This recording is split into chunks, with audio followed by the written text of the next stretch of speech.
et la recette, la partie fiscale, comment dire, prend une grande partie des recettes. Là, par exemple, à titre d'exemple, en 2024, sur les recettes fiscales on va dire, à peu près de 1200 et quelques milliards de francs CFA, Ouais. il faut savoir qu'il y avait quasiment 1000 milliards de recettes fiscales, c'est-à-dire c'est des impôts. Il y a quasiment plus de 95% des recettes publiques qui sont financées par nos impôts. Vous Ah ouais. voyez?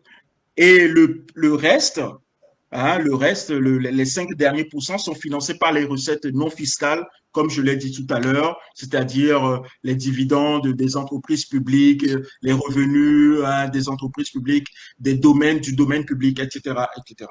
Donc voilà, l'endettement provient donc de ce déséquilibre entre les recettes et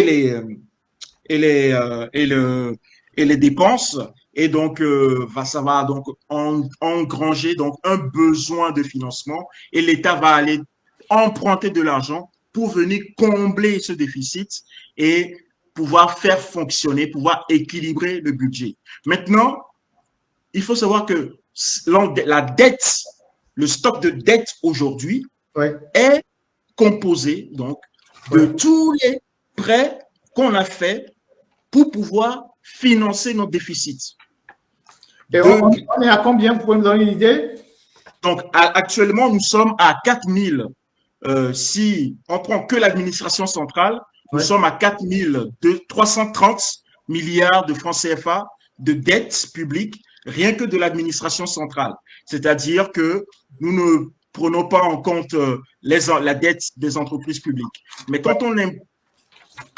on ajoute la dette des entreprises publiques, nous arrivons rapidement à 4385 milliards de francs CFA, d'accord, de dette publique. Maintenant, il y a encore d'autres aspects. Il y a encore les dettes rétrocédées. Ça, on n'en parle pas beaucoup, mais il y a cet aspect-là aussi qui est important à prendre en compte.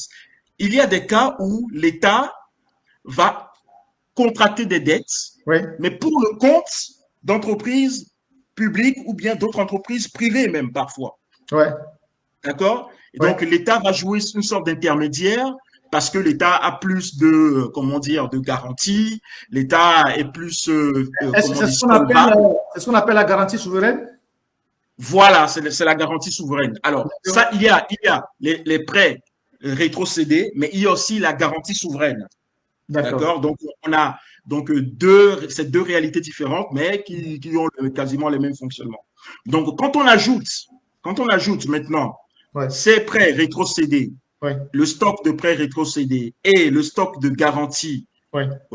pour lesquels l'État togolais s'est engagé, on arrive rapidement Ouais. au 31 mars 2025 Ouais. à un total de 4580 à peu près de dettes publiques. 80 milliards? 4500 milliards. 4500 milliards. Plus de 4500 milliards de francs CFA au 31 mars 2025. 31 mars 2025. Voilà, sachant que ça comprend la dette de l'administration centrale, ouais. La dette des entreprises publiques, ouais. Les prêts rétrocédés par l'État togolais, ouais. et également les garanties souveraines. Voilà. Et quand on prend tout cela, nous sommes déjà à plus de 4500 milliards. Alors, voilà.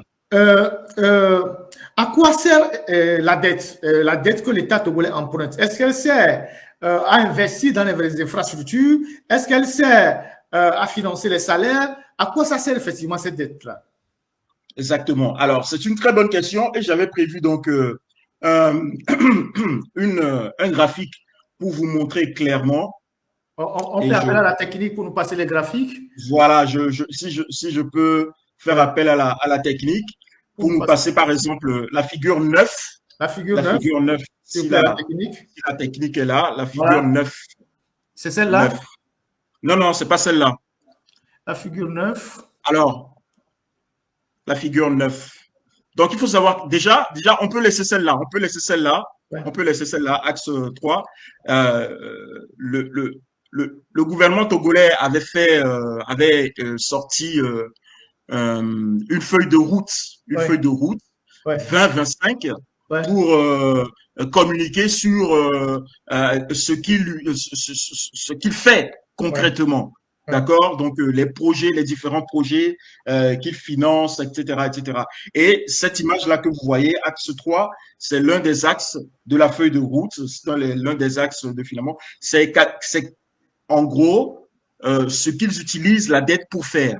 Donc OK. là, sur l'axe 3, on peut dire que ils avaient prévu de moderniser le pays et de renforcer les structures.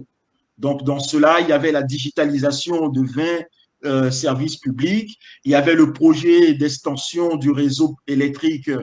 avec les centres urbains, Ouais. la construction d'une ligne de transport haute tension entre le Kara, Mango et Dapaon. Ouais. Il y avait le projet Waka. Ouais.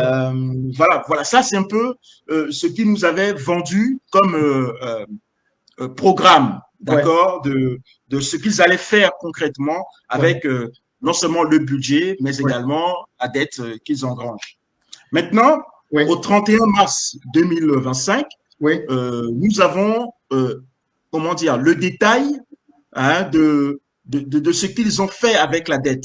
Voilà. Donc là, je peux, Est-ce qu'il y a une voilà, figure? Est-ce qu'il y a une c'est figure la qui figure montre ça? 9. Alors, c'est la figure 9. OK. C'est la figure 9. Et je pense que c'est très intéressant de s'arrêter quelques minutes sur cette figure-là C'est pour celle-là? comprendre un peu. Non, c'est pas celle-là. Après encore, encore après, encore après. C'est pas celle-là, après. Figure 9. Figure 9. Je pense que ça doit être tout en bas.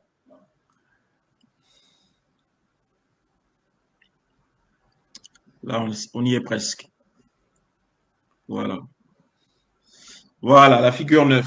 Voilà Donc, la sur cette figure. figure 9, Voilà voilà, la figure 9, la c'est un figure. tableau, voilà, Euh, c'est un tableau qui est issu donc du bulletin statistique de la dette publique, hein, qui est un document émis par le ministère de l'économie et des finances. de l'économie des finances togolais. C'est-à-dire, Voilà, c'est leur propre document. c'est leur propre document. Voilà. Et qu'ils émettent normalement tous les trimestres. Normalement, ils Ouais. sont censés les émettre tous les trimestres. Ouais. Donc là, avec un trimestre de retard, ça a été émis, donc, je pense, en juin ou juillet. Et ça s'arrêtait normalement au 31 mars. Donc, sur ce tableau, on peut voir à quoi a servi la dette, une bonne partie de notre dette. C'est la technique pour nous remettre le tableau, la figure 9, Oui, oui, remettez le tableau, on peut remettre le tableau. s'il vous plaît. Et là, on va comprendre un peu le manque de discipline dans la gestion hein, des finances publiques de l'État. Vous allez voir, et je pense que j'espère que les gens vont apprécier d'eux-mêmes le travail que fait cet État-là avec l'argent du peuple, quoi, des contribuables. Pour revenir en arrière. Ouais, on peut aller le temps que le tableau ne vienne. La Ok, technique, alors, vous mettez dans le tableau, on nous apprend que sur un total, donc je fais rapidement un petit aparté, ouais. la dette, on la divise souvent en dette intérieure, dette extérieure. Voilà, c'est le tableau, vous le gardez, vous ne le bougez Voilà, vous le gardez, gardez-le. Vous pouvez zoomer un peu, si vous pas. pouvez zoomer un peu sur le tableau qui est en haut, ça serait bien. Ouais, vous pouvez le zoomer un peu pour que Là, les gens puissent suivre. Voilà. Allez-y, voilà. monsieur JT. Voilà, donc sur ce tableau, vous avez le détail, Ouais. d'accord, de la dette extérieure de l'administration centrale. Ouais. Et sur la dette extérieure, un total de 1800 milliards, Ouais. on est en train de se rendre compte que on a utilisé 429 milliards rien que pour des activités de services administratifs et d'appui. Qu'est-ce que vous appelez Ça les veut dire, activités de services administratifs et d'appui? alors, très bonne question. Les services administratifs et d'appui, ce sont donc les services de fonctionnement, Ouais. d'accord, de fonctionnement des services administratifs de la fonction publique. Ouais. On peut dire que ce sont les salaires. Ouais. On peut y comprendre les salaires, on peut y comprendre les services qui sont payés pour appuyer, comment dire, enfin, un service en particulier. Par Ouais. exemple, si vous faites de la... Tout ce qui rentre dans l'entretien de l'administration, le matériel roulant, les meubles, les salaires et tout, c'est ça? Exactement, exactement. Okay. Plus ou moins ça. Le matériel roulant rentre plus dans l'investissement, mais bon, on va dire que c'est à peu près ça. Mais donc, vous avez ces services, c'est-à-dire que ce n'est pas des services productifs de richesse. Évidemment. Générateurs de richesse. Ce n'est pas des services qui produisent de la richesse. Non, ça c'est pas des services de l'argent, voilà. Voilà, ça engloutit de l'argent. Ouais. Donc là, on a 20%, ouais. On a 20% de la dette ouais. extérieure ouais. qui est consacrée, qui a été consacrée, ouais. 20% juste au service administratif. Alors ouais. qu'à côté, vous avez seulement 36 milliards ouais. qui sont consacrés à l'éducation, ouais. aux activités professionnelles, scientifiques et techniques. 36 milliards. Là où ouais. Seulement 36 milliards sur les 1800 milliards. Parce que on peut penser que les activités scientifiques et techniques, on parle de laboratoire, ouais. ça c'est des activités à forte valeur ajoutée. Ouais. Vous voyez, vous comprenez, normalement ça devrait être ça, les postes prioritaires sur lesquels on investit le plus. Ouais. Mais là, on est en train de se rendre compte que c'est à peine, comment dire, 5% ouais. Qui est investi qui a été investi dans ce domaine-là. Pire, on peut aller voir le service de la construction des infrastructures et transports. Ouais. On se rend compte que sur les 1800 milliards de dettes intérieures, ouais. ben, on a mis que 415 milliards pour des infrastructures et des transports. C'est-à-dire les routes et tout ça? Les routes, voilà, les routes, tout ce qui a trait au transport, tout ce qui a trait. D'où tous les chantiers qui sont abandonnés, qu'on voit là, qui sont abandonnés un peu partout dans le pays. Voilà, okay. 415 milliards okay. sur 1800 milliards ouais. De dettes extérieures. Ouais. Pire encore, ouais. nous savons que nous avons au Togo beaucoup de problèmes d'eau, d'assainissement, ouais. de gestion de déchets notamment. Tout à fait. Et là, regardez, sur 1800 milliards de ouais. dettes extérieures, ouais. je vous donne dans le mille combien ont pu être utilisés pour pouvoir financer ouais. Tout ce qui est infrastructure d'eau, d'assainissement et gestion. À peine 30 milliards. Sur les 1800 milliards, à peine 30 sur milliards. Les 1800 milliards. L'eau, l'assainissement et tout ça. Et la gestion des déchets. À peine 30 milliards. Voilà. On comprend pourquoi Lomé est totalement sale, il n'y a pas d'eau potable, il n'y a pratiquement rien, il n'y a pas d'extension des réseaux, les gens n'ont pas d'eau potable. Exactement. D'accord. Exactement.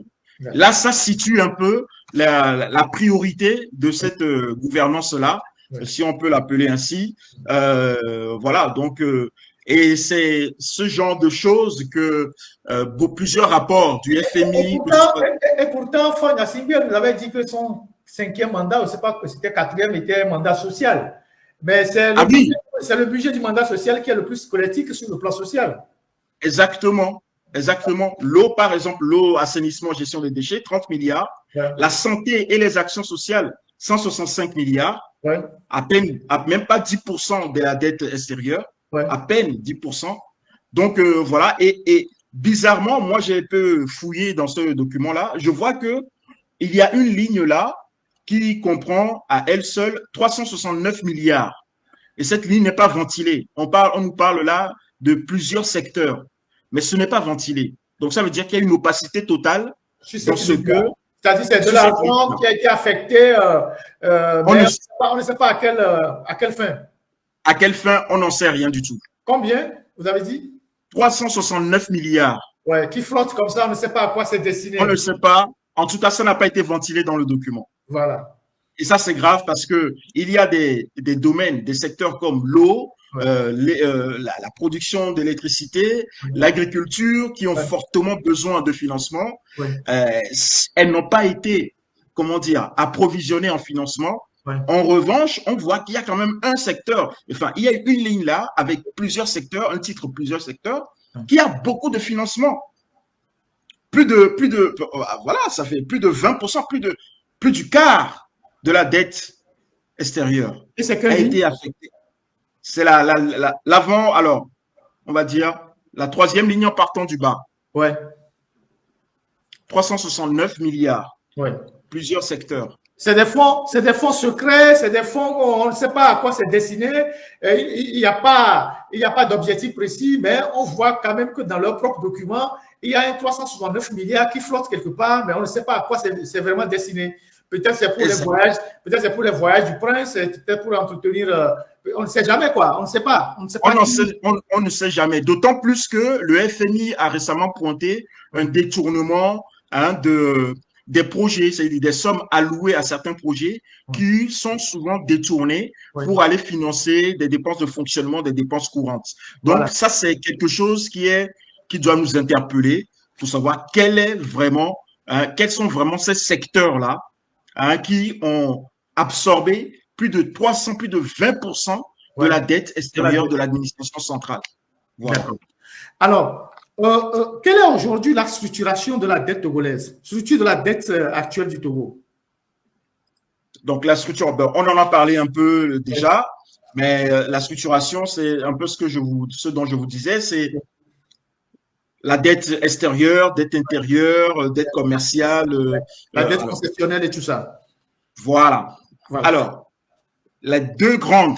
Alors, si on peut peut-être me mettre le graphique 11, s'il vous plaît. S'il vous plaît. Le graphique 11, la figure 11, s'il vous plaît. Juste suivant. Comme ça, ce sera plus simple pour tout le monde. De toute façon, dans les dictatures ou dans des régimes en Afrique, il y a bien beaucoup de choses qu'on cache aux citoyens. On a vu Macky Sall, toute la dette laissée par Macky Sall, qui est une dette qu'on a découvert. Aujourd'hui, on sait qu'au Togo, les mêmes pratiques se font. Il y a de l'argent qui prend des destinations inconnues, qu'on affecte à d'autres objectifs, c'est pourquoi cet argent a été pris sur le marché de la dette. Et donc, demain, il ne serait pas surprenant qu'il y ait des milliards et des milliards qui ont pris des destinations inconnues sous forme d'assimilés. Ça, c'est clair. Je laisse la technique te chercher le graphique. D'accord. En attendant que ça vienne, donc je vous avais parlé tout à l'heure du total de la dette totale, de la dette publique. Est-ce que c'est le graphique? C'est celle-là, voilà, c'est celle-là. Voilà, bon, on regarde le graphique, oui. Voilà, donc là, on a la structure de notre dette publique. Ouais. Sans rentrer trop dans les détails, mais on a globalement l'essentiel. Ouais. Ce qui est rouge, c'est la dette intérieure. Ce qui est rouge, c'est la dette intérieure. Ouais. Alors, c'est grave parce que c'est beaucoup de dettes obligataires. OK. C'est beaucoup de dettes obligataires. Donc, la dette obligataire, c'est quoi? C'est la dette qui sont… c'est la dette qui est prise, en fait, en échange de titres sur le trésor public. OK. Vous voyez, c'est-à-dire que ceux qui contractent, ceux qui paient ces titres-là, détiennent, comment dire, des titres sur nos impôts, nos finances publiques, etc., etc. Voilà. Okay. Donc, on va dire que la dette obligataire en matière de finances publiques, c'est l'une des dettes les plus, on va dire, graves qui puissent exister. Pour un pays. Voilà. Pour un pays. Et donc, c'est elle qui est en rouge là. C'est celle qui est en rouge là. Voilà. Qui constitue donc la majorité de notre dette publique. OK. Et celle qui est en rose. Et alors, en vert, c'est la dette. Oh, pardon. Où? Allez. Ouais, en vert. En vert, c'est quoi? En vert, c'est la dette extérieure. Ouais. Et cette dette extérieure-là est plus composée par une dette bilatérale. Donc, ce qu'on appelle dette bilatérale, c'est des États qui aident le Togo, par exemple, par des aides publiques au développement, qui font des aides budgétaires. L'Union européenne, comme les États-Unis, comme la Chine et tout ça. Exactement, qui font de temps en temps des aides comme ça. Ça représente une très petite partie. Ouais. Mais il y a surtout les dettes concessionnelles dans les dettes extérieures. C'est les dettes qui sont, contractées auprès du FMI, auprès de la Banque mondiale, auprès de la Banque africaine de développement. La Banque arabe et tout ça. La banque, voilà.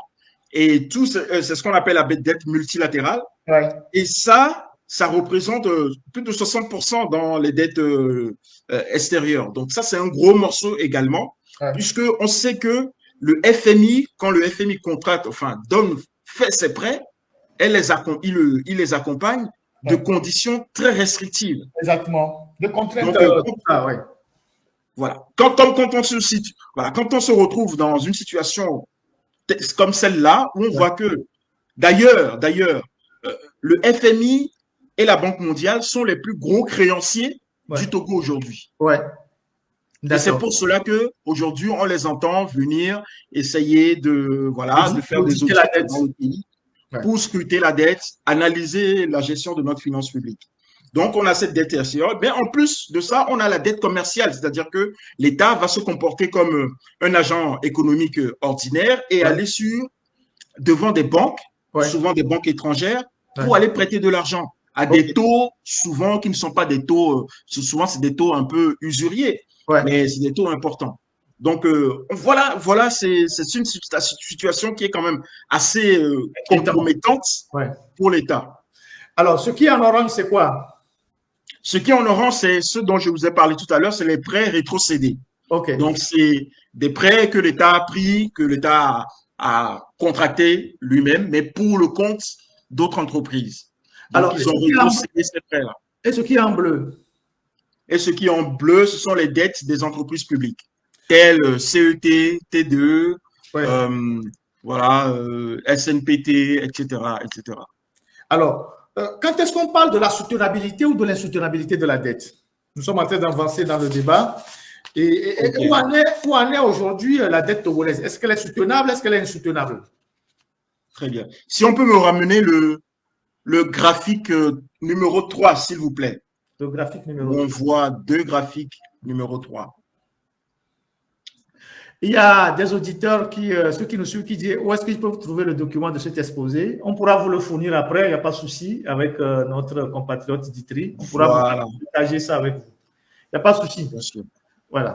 Document 3, c'est encore un peu en haut. En bas, pardon. Vous décalez un tout petit peu. C'est un travail assez sérieux qu'on essaie de faire parce que ce sont des sujets qui ne sont pas souvent débattus dans l'opinion. C'est ça le document, c'est ça? Voilà, c'est celle-là, celui-là, c'est cette figure-là. Et une petite parenthèse, nous animons une page Facebook dont le nom est Analyse citoyenne de la gestion des finances publiques. Analyse citoyenne de la gestion des finances publiques. Voilà. C'est une page qui est animée par notre frère Ditri et ses amis. Donc, vous pouvez vous renseigner aussi sur cette page-là. Il y a aussi notre frère Pacom Mugué qui fait aussi des publications sur les questions financières sur sa page je pense, X, donc Twitter.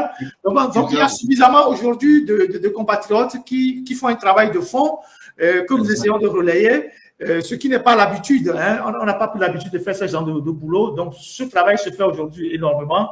Et donc, voilà. Donc, analyse citoyenne de la gestion des finances, vous pouvez trouver cette page-là sur laquelle il y a beaucoup de choses qui sont publiées.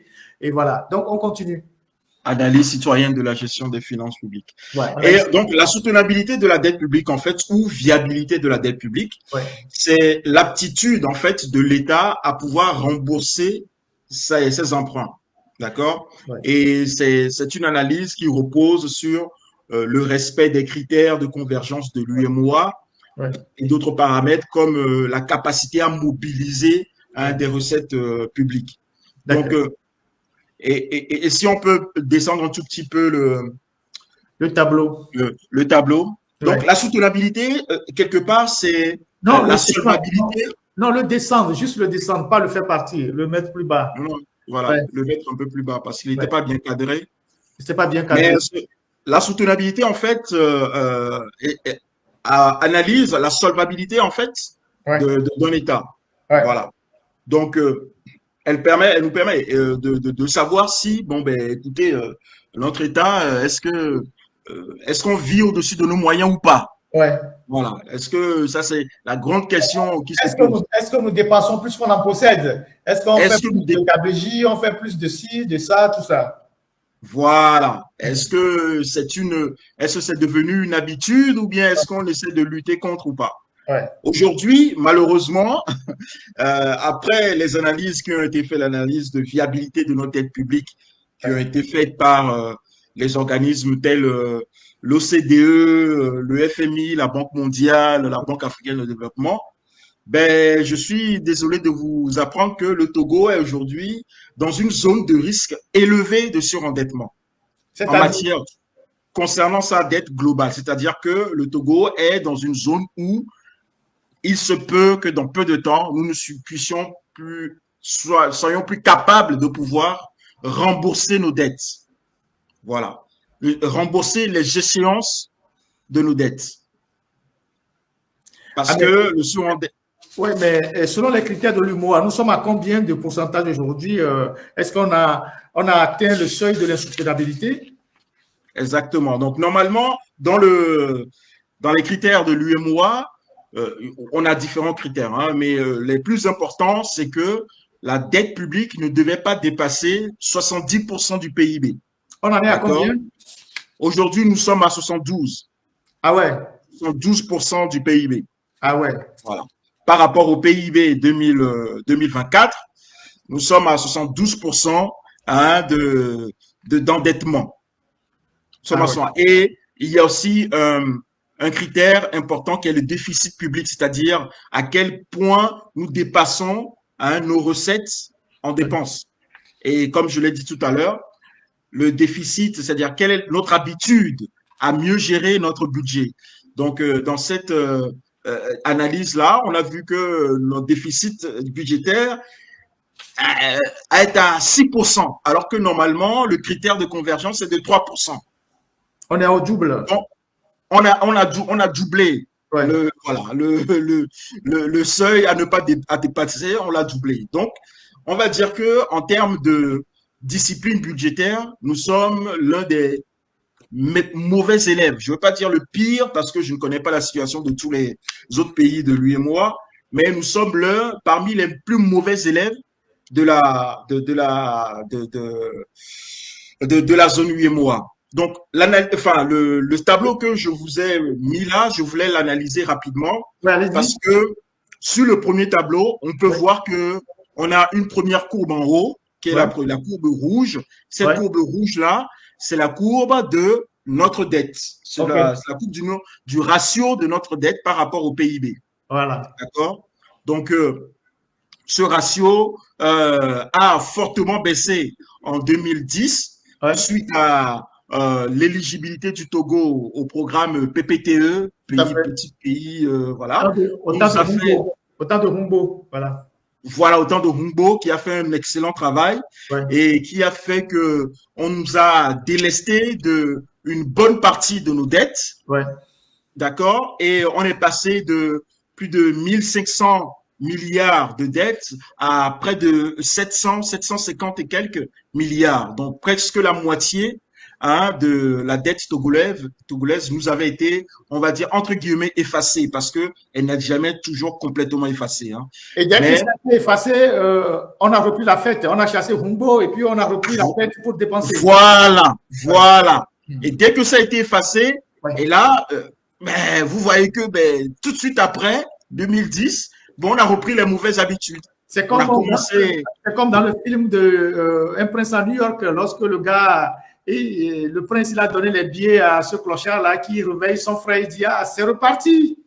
C'est reparti, dans les mêmes travers. Alors que normalement, parce que normalement, cette procédure de PPTE devait nous servir à pouvoir faire de nouveaux investissements, de nouveaux prêts, mais pour pouvoir financer des investissements qui devraient être plus productifs et nous permettre d'avoir une meilleure croissance. Donc là, la courbe que vous avez tout en dessous, là, la courbe verte, là, c'est la courbe de la croissance économique, c'est-à-dire la courbe de notre PIB. Et là, normalement, si les dettes étaient bien investies dans des infrastructures productives et tout, normalement, plus la dette augmente, plus la courbe verte devrait augmenter. D'accord. Voilà. Mais là, on voit que après 2010, on a repris les mauvaises habitudes. La Java, la croissance a stagné. à La fait. croissance a stagné pendant que la dette s'est envolée. Ouais. Et c'est ce que vous voyez là sur les deux courbes. Je Donc, rappelle à partir de 2000, que Ford Yassimbe a fait des études d'économie aux États-Unis. Tu peux continuer.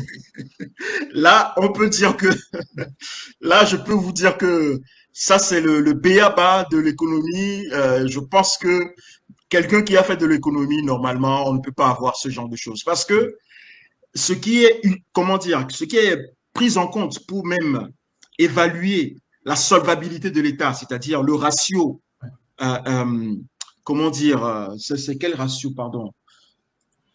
Le ratio dette sur les recettes publiques, c'est-à-dire c'est ce dont on parlait un peu plus tôt, c'est-à-dire notre capacité à pouvoir rembourser ou bien à pouvoir générer des recettes par rapport à l'endettement que nous sommes en train de contracter.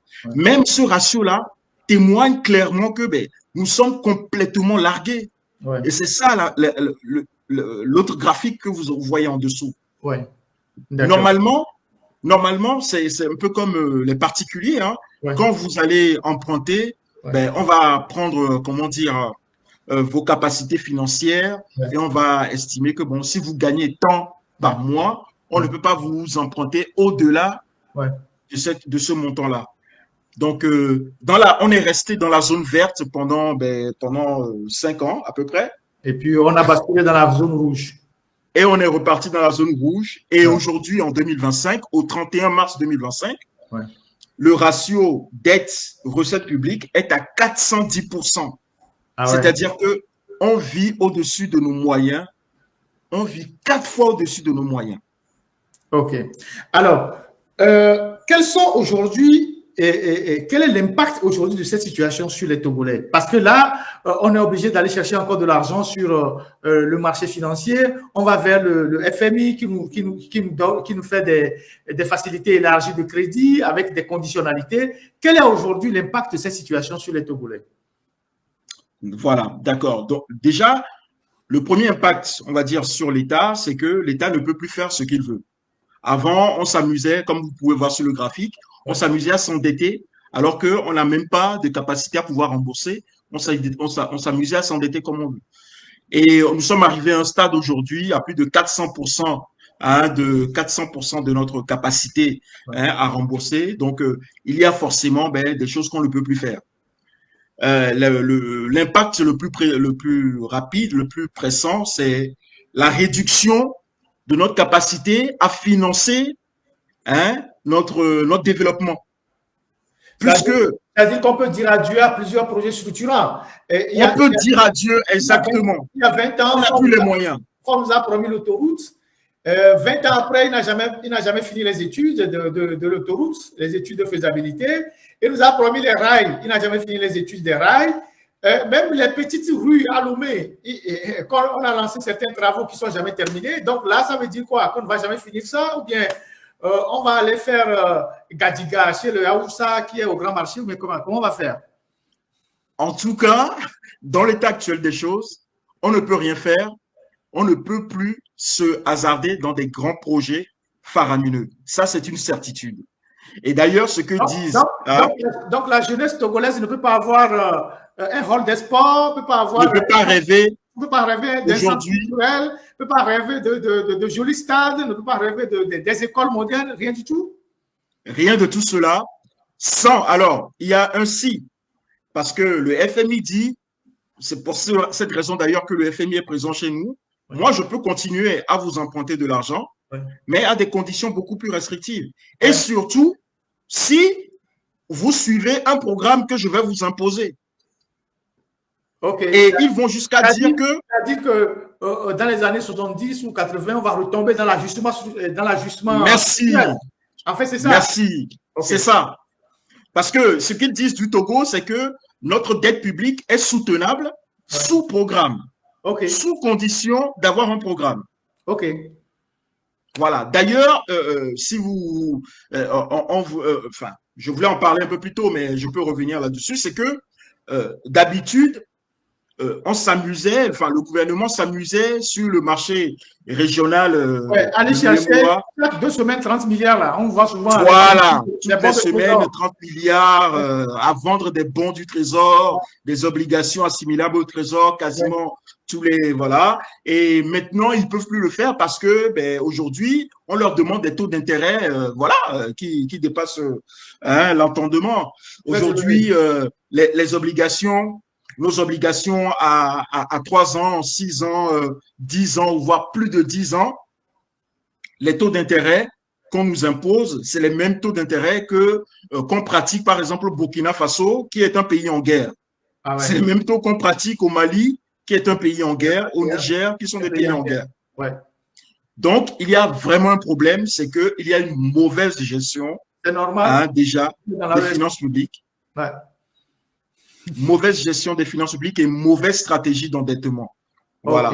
Donc, aujourd'hui, nous sommes bien coincés Ouais. et la seule solution pour sortir de ça, moi, à mon avis, ben, c'est de changer cette gouvernance-là parce que, bah, écoutez, hein, ça Alors, fait 20 ans qu'ils une n'ont pas question. pu faire leurs preuves. Voilà, on va vers la fin, mais deux dernières questions. La dernière fois, le FMI nous a fait une facilité élargie de crédit de 62 millions de dollars, un truc de 30 milliards, 38 milliards.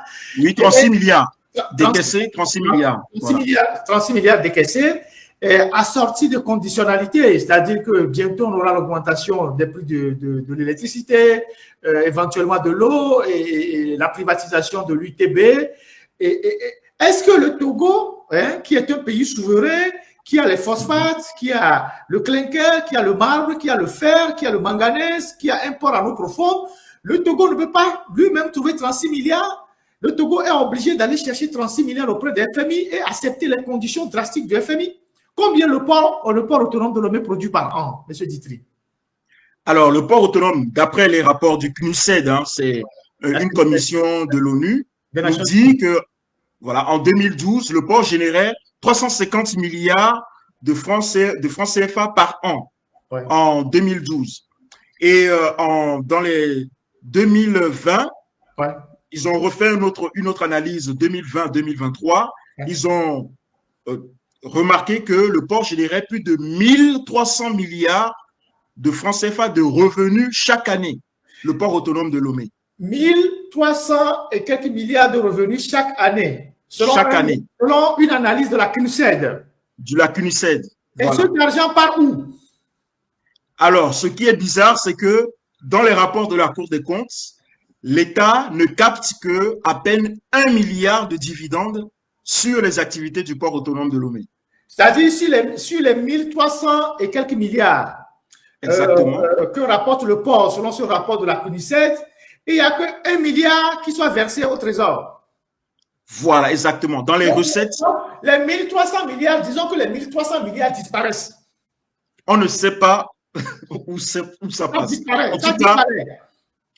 En tout cas, on n'a pas de traçabilité, on n'a pas de ventilation claire de comment sont dit. D'ailleurs, le port autonome de Lomé, qui est une entité publique, nous avons découvert dans des rapports de la Cour des comptes que cette entité n'avait pas de logiciel comptable jusqu'à il y a 10 ans. Oui, c'est-à-dire le port autonome de Lomé, il y a 10 ans, il n'y avait pas de logiciel de comptabilité.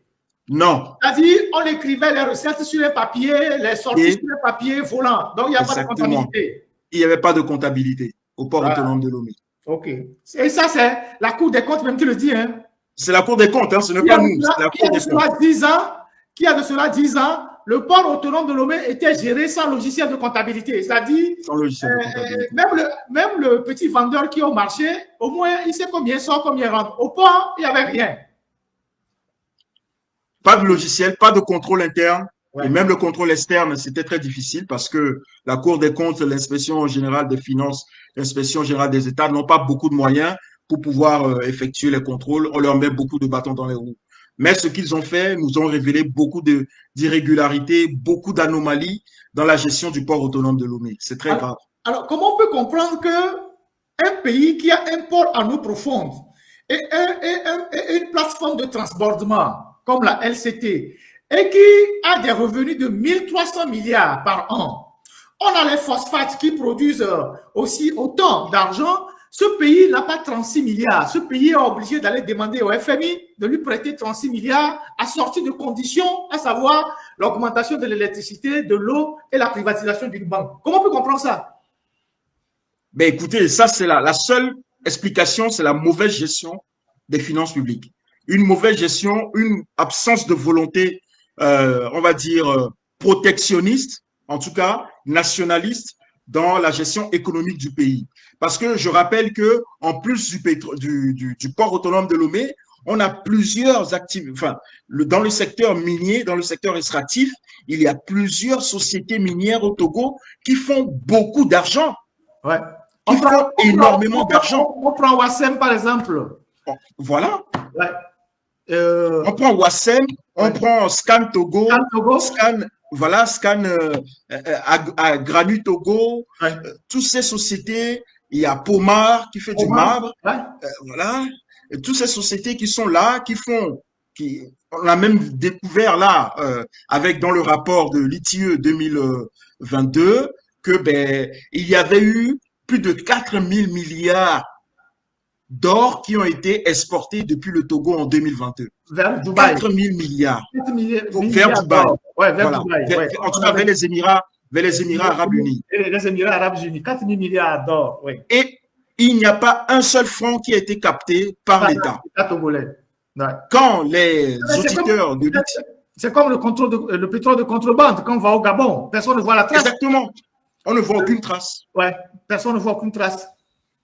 Et on nous dit que le Togo n'exploite pas de pétrole ou bien il n'y a pas de pétrole au Togo. En tout cas, bref, tu connais mieux ce sujet que moi parce que tu as enquêté dessus.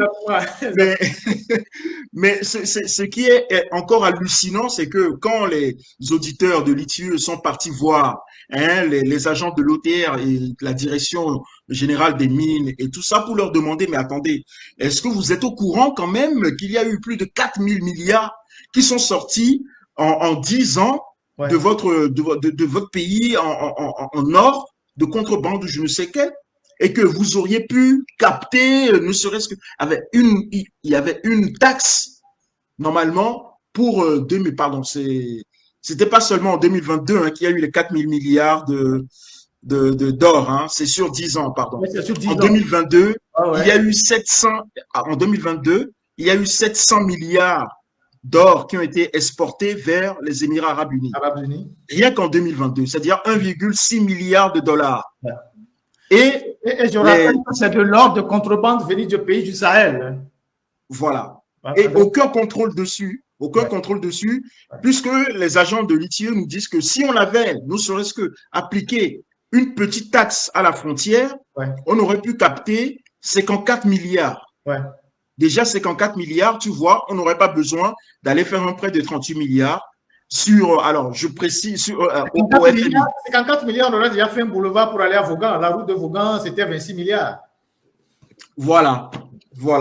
C'est hallucinant. Ouais. Et je précise d'ailleurs, pour revenir sur les prêts obligataires ou bien les bons, la vente des bons qu'ils faisaient sur le marché UMO à titre, il faut savoir que quand ils empruntaient chaque semaine, là, les 30 milliards par semaine en vendant des bons ou des obligations, ils devaient les rembourser, c'était des dettes à court terme. Ouais. Donc, ils devaient les rembourser au bout de 3 mois ou au bout de 6 mois pour la plus. Là, le 30 juin, la somme qui a été décaissée de 36 milliards, la somme de 36 milliards qui a été décaissée par le FMI, c'est un prêt concessionnel. Donc, c'est un prêt qui est fait sur une plus longue période, c'est-à-dire souvent c'est 10 à 20 ans. Ouais. D'accord? Pour pouvoir, lisser le taux d'intérêt. Ouais. Donc, là où ils empruntaient 30 milliards et remboursaient au bout de 3 mois avant, aujourd'hui, ils empruntent 30 milliards pour rembourser au bout de 15-20 ans. Donc, clairement, il y a un problème de mauvaise gestion. On va revenir, en tout cas, après les conclusions de FMI, et comme le FMI va passer, on vous laisse conclure, M. Ditry, sur cet exposé assez pertinent et brillant que vous venez de faire. On vous laisse conclure, et après, on va passer à la vidéo de Mme Niakhaté. Voilà, on vous laisse conclure.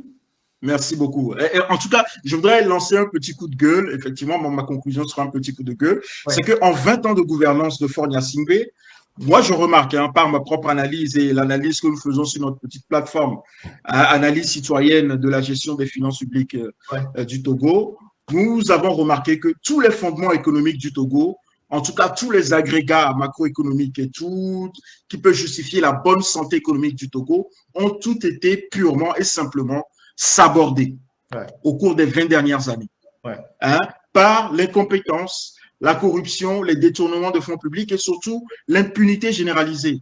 Parce C'est que Ali Baba et les 40 voleurs. on peut dire ça, en quelque sorte, oui. Ouais. En quelque sorte, oui. C'est-à-dire qu'on a quelqu'un qui a la tête et ces sbires qui sont là, qui commettent des atrocités et personne ne dit rien. Donc, c'est quand même inadmissible.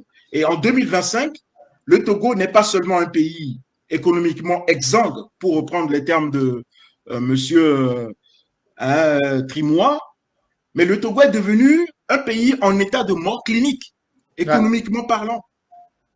Parce que malgré son potentiel, on survit aujourd'hui grâce aux perfusions et à l'assistance respiratoire du FMI et de la Banque mondiale. C'est-à-dire que les prochains jours seront difficiles. Les prochains jours seront difficiles. Là, pour un prêt de 36 milliards qu'on doit rembourser sur plus de 15-20 ans, on nous demande déjà d'augmenter les tarifs d'électricité et d'eau, de baisser les dépenses sociales. Qu'est-ce que ça va être? Parce que je rappelle que cette facilité élargie de crédit porte sur un total de plus de 266 milliards. Tout à fait. C'est l'accord qui a été, voilà, c'est l'accord qui a été, comment dire, ça va être décaissé en tranches. Voilà, ça va être décaissé en tranches. C'est l'accord qui a été donné en mars 2024. Et ça doit être normalement décaissé par tranche. Et là encore, c'est encore un signal pour montrer que nous sommes dans une configuration de mauvaise gestion. C'est que avant, on décaissait sans trop poser de questions. Aujourd'hui, on décaisse après avoir réalisé des revues, des analyses, quasiment tous les 3 mois, pour s'assurer que là, il y a une bonne santé financière de l'État avant de décaisser l'argent. Donc, il y a déjà un petit pas, on va dire, de la part du FMI. Avant les revues, il y en avait, mais ça n'était pas aussi contraignant que celle-là. Donc, dans cette situation d'un pays sous perfusion, qu'on multiplie les institutions budgétivores, le Sénat, on augmente le nombre de députés, on crée le Sénat, les présidents de région, les présidents de région, les gouverneurs, tout ça vont venir greffer encore le budget de l'État. Ça va rentrer donc dans ce que nous avions appelé tout à l'heure les dépenses, voilà, les dépenses de fonctionnement dont nous avons parlé tout à l'heure. Voilà. Donc ça va aller greffer, aggraver. Nous avons une administration qui engloutit des milliards, mais qui ne produit pas de richesse, parce que l'administration ne produit pas de richesse. Et donc, au lieu de réduire les dépenses publiques, de lutter contre la corruption, on continue de créer des structures qui seront financées par l'argent que l'État va emprunter sur le marché financier. Exactement. Ça, c'est alors que cet argent aurait pu servir à construire des ponts, des routes, de santé, à faire des hôpitaux, à donner des bourses aux étudiants, à donner des laboratoires. Voilà. On utilise ça pour financer des fonctionnaires, des gouverneurs, des sénateurs, dont on ne sait pas du tout quelle est l'opportunité. L'opportunité ou l'utilité. Donc, voilà, faute d'une discipline budgétaire stricte et d'une gouvernance responsable, la dette publique n'est soutenable donc aujourd'hui qu'à la condition d'une prise de contrôle de notre économie par le FMI. Et c'est ce que nous voyons déjà, c'est ce qui est amorcé là avec l'audit, l'évaluation des finances publiques qui sera engagée ce mois-ci, à partir de ce mois-ci par le FMI. Tous les signaux d'alerte donc sont au rouge. Pire, les dirigeants qui ont tenu les rênes du pays sans partage durant 20 ans n'assument absolument rien. Et ça se voit dans leur action. Ils s'enrichissent pendant que plus de 60% de la population vit dans l'insécurité alimentaire, pendant que 51% de la population vit sous le seuil de pauvreté, c'est-à-dire avec moins de 23 000 francs CFA par mois, sans eau potable ni électricité. Quand je dis 23 000 francs CFA par mois, c'est moins de $1 moins de 500 francs par jour. Il y a des gens qui n'arrivent même pas à avoir 500 francs par jour, qui n'arrivent même pas à avoir 20 000 francs de revenus par mois. Pendant qu'on est en train de nous construire, on est en train d'empiler les organes administratifs, les sénats, les régions, les gouverneurs et tout, et tout, et tout. On a des gens au Togo qui ne vivent pas, qui ne mangent pas 3 repas par jour. Et ça se compte jusqu'à 6 personnes sur 10. Plus de la moitié. Merci beaucoup. Plus de cela, oui. En plus de cela, la majorité des jeunes est désespérée et saisit toutes les occasions pour fuir le pays. Les biens et services de base tels que les soins de santé, l'éducation, les services publics et même la nourriture 3 fois, comme je disais tout à l'heure, sont devenus un luxe. C'est inadmissible. Donc, face à cette situation catastrophique, il devient urgent que le peuple se lève comme un seul homme le 30 août prochain, puis comme le mot d'ordre a été donné par le mouvement M66, pour mettre fin à cette gouvernance suicidaire qu'on qualifie de suicidaire. Il en va aujourd'hui de la survie même de la nation togolaise. Donc, tous dans la rue, le 30 août prochain, pour réclamer nos droits, pour reprendre notre destin en main, pour reprendre notre pays en main, pour redonner vie à notre pays qui est totalement en déliquescence économique. Merci beaucoup. Merci infiniment, Monsieur Ditri. Et je salue aussi votre collègue Milawe. Et les gens ont dit dans les commentaires que Ditri a vraiment fondé la vie de Lomé, de par son exposé assez pertinent. Et je rappelle au passage que j'ai été informé tout à l'heure pendant le live que la route Sokole-Bassar, dont je viens de parler tout à l'heure, est bloquée à cause d'un accident depuis hier dans le Malfa-Kassa. Et cette route, c'est aussi un bordel depuis des années par l'entreprise tunisienne Soroubat, qui a eu ce marché, une route de 50, je pense une cinquantaine de kilomètres, qui devait être achevée en 24 mois. Là, ça fait 3 ou 4 ans que l'entreprise peine à avancer. Soroubat, c'est une entreprise qui est parrainée par Gilbert Bahara. Et de temps en temps, ils font des cadeaux à Gilbert Bahara, ils construisent des villas aux maîtresses de Gilbert Bahara, ou bien ils vont rénover le ministère de Gilbert Bahara. Et donc, voilà comment le Togo fonctionne. Et donc, on dit infiniment merci à notre compatriote Ditri, qui a pris de son temps pour venir faire cet exposé sur la dette. C'est un débat intéressant que nous devons faire pour éclairer la lanterne de nos compatriotes. Ceux qui cherchent le document de l'exposé, ils peuvent approcher Ditri ou m'approcher. Ditri va le publier aussi sur la page Facebook qu'il a annoncé tout à l'heure. Vous pouvez retrouver le document là-bas. Analyse citoyenne de la gestion des finances publiques. Analyse citoyenne de la gestion des finances publiques, c'est la page sur laquelle il anime souvent les débats. Et je pense fondamentalement que ces genres d'explications, nous en avons besoin pour éclairer notre peuple, pour éclairer les Togolais. Et ce n'est pas des débats qui ont eu lieu pendant des années dans les partis politiques, dans les sociétés civiles, tout ça. Chez les universitaires, les intellectuels, il n'y a pas suffisamment ce genre de débats sur nos médias. Mais je pense qu'il est temps que de temps en temps, nous invitons des experts pour venir nous parler de ces questions qui impactent la vie quotidienne de nos populations, de nos concitoyens. Et je tiens à dire infiniment merci au frère Ditri qui a pris tout l'après-midi pour nous accompagner sur cette question de la dette. Merci, tous les collègues te remercient, la technique, tous ceux qui sont en ligne te remercient pour ta disponibilité, ta bonne volonté et surtout la pertinence de tes analyses et des documents que tu as échangés avec nous ici. Nous allons mettre fin à ce live-là. Merci infiniment. Tu es le bienvenu à tout moment, chaque jour, à chaque live, quand nous avons un sujet pertinent qui concerne l'économie, la fiscalité. Dès qu'on aura besoin de toi, on t'invitera pour décortiquer l'actualité et avec plaisir. Les rapports, les documents, pour que nos propres frères comprennent comment l'économiste fort, Gnassingbé, qui est diplômé des universités aux États-Unis, gère très bien notre pays, les bons résultats qu'il obtient dans la gestion quotidienne du Togo, qui font que nous sommes aujourd'hui le pays le plus heureux, la nation la plus heureuse au monde, à côté du Bénin, du Ghana et des autres pays. Donc, voilà. Et nous allons terminer le live en jouant la vidéo de Madame Nyakadé. Il y a beaucoup de gens qui étaient en ligne, qui réclamaient la vidéo, si la technique permet. Merci infiniment au frère Ditri pour tout ce que tu as fait aujourd'hui. Merci, merci infiniment. Et je pense qu'il y a des raisons de plus d'aller dans la rue le 30 août prochain pour dire à Faure Gnassingbé, on en a marre de cette gestion calamiteuse, de cette gestion humanicide, populicide, liberticide, économicide, si vous pouvez parler ainsi. Voilà, on ne sait pas où il a fait vraiment ses études d'économie pour gérer un pays comme ça. Les gens comme Talon n'ont pas fait de très grandes études d'économie, mais on a vu comment ils ont relevé un pays en 10 ans. Et je pense que nous avons besoin d'un véritable leader pour le Togo pour relever ce pays-là de tout ce qui se passe. Si la technique est prête avec la vidéo, vous pouvez aligner tous les mots, tous les mots licides là, vous pouvez les aligner dans les commentaires. Et merci infiniment.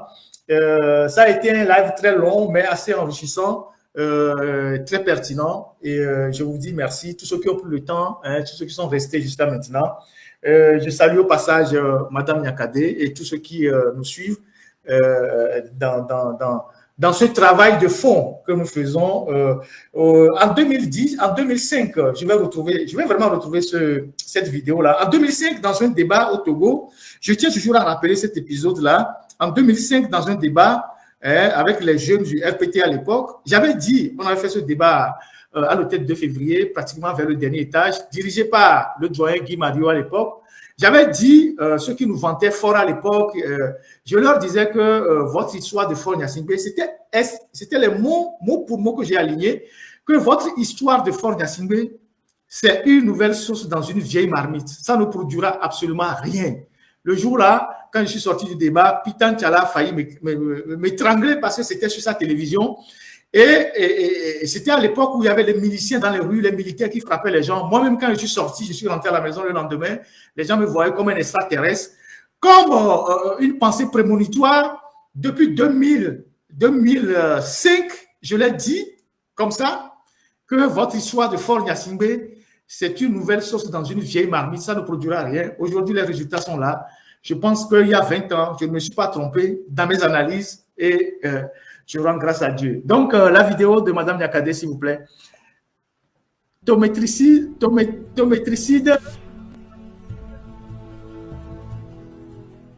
Togolaises, Togolais, chères concitoyennes,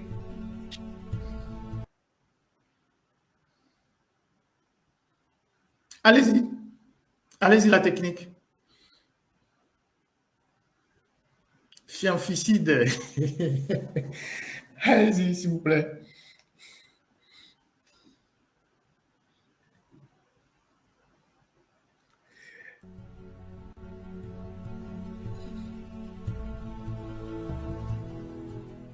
Togolaises, Togolais, chères concitoyennes, chers concitoyens, je suis Essozamna Marguerite Niakadé, ancienne ministre des Armées du Togo. Je viens vers vous aujourd'hui avec respect pour la première fois en vidéo en tant que citoyenne togolaise. Je viens vous parler avec franchise et responsabilité, mais également avec un profond amour pour notre pays, le Togo. Je suis consciente que ma prise de position peut surprendre et déranger. Depuis la diffusion de mes tribunes, certains disent que je m'exprime par amertume ou par frustration. D'autres doutent de mes actions et pensent que je ne peux pas vouloir d'une sincère unité ou du changement. Je sais ce que cela peut représenter dans l'imaginaire collectif. À cela, je réponds, oui, j'ai des liens familiaux avec la famille Gnassingbé. Oui, mes enfants en sont issus. Cela est un fait. Mais il n'enlève rien à mon droit de m'exprimer en toute conscience sur la situation du Togo. Avant d'être lié à une famille ou à une communauté, je suis avant tout une citoyenne togolaise, lucide, qui n'accepte pas de garder le silence face à ce que subit mon pays, notre pays. Dites-moi, Pourquoi devrais-je me taire? Au motif de mes origines ethniques, de mes liens familiaux, ou parce que j'ai été ministre et sous prétexte d'avoir bénéficié du système? Non. Garder le silence face aux dérives que j'ai constatées quand j'étais dans le gouvernement serait trahir les valeurs qui me sont chères et qui constituent mes repères de vie. Ce serait renier ma conscience. Ce serait trahir le peuple togolais. C'est donc en toute légitimité que je revendique aujourd'hui mon droit de parole et que naturellement, je me joins aux voix qui appellent au changement.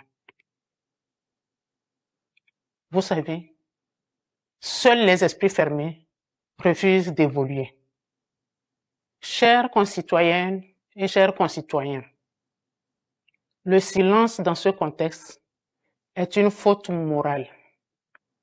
L'inaction est une complicité et il est important de ne pas laisser la peur dicter nos actions et nos choix, car c'est en surmontant nos peurs que nous pouvons réellement avancer et agir de manière plus éclairée et courageuse. Dès les premières heures de son indépendance, le Togo n'a jamais connu la paix. Pas la vraie, pas celle qui libère et qui rassemble. Le Togo est resté enfermé dans un cycle ininterrompu d'abus